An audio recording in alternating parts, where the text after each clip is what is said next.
आरक्षणाच्या विषयावरून विविध संघटना आक्रमक झाल्या असून आज जिल्ह्यातील विविध भागांमध्ये बंद पुकारण्यात आला होता। या बंदला जिल्ह्यात मोठा प्रतिसाद मिळत असून प्रमुख बाजारपेठेमध्ये शुकशुकाट दिसून येत आहे। परभणी शहरसह पोखर्णी या गावात देखील गावकऱ्यांनी कडकडीत बंद पाळला आहे। सध्या देशामध्ये आरक्षणासोबत जो खेळ सुरू आहे तो बंद करावा, आरक्षण कोटा पूर्ण करावा, क्रिमिलियर संदर्भात दिलेले आदेश मागे घ्यावेत आणि या अन्य मागण्यांसाठी हा बंद पुकारण्यात आला आहे। याला मोठ्या प्रमाणात प्रतिसाद मिळत आहे। भारत देश बंद सर्व SC/ST संघटनेतर्फे ठेवलेला आहे।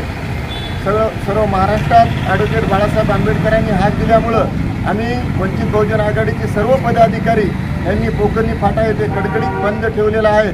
सर्व व्यापाऱ्याच्या सहकार्यानेही आम्हाला चांगल्या प्रकारे प्रतिसाद मिळाला। जय भीम, जय भारत। दैठण्याहून मुंजा लाटसह परभणीहून रियाज कुरेशी सह मी आबोली जोशी, DLP न्यूज परभणी।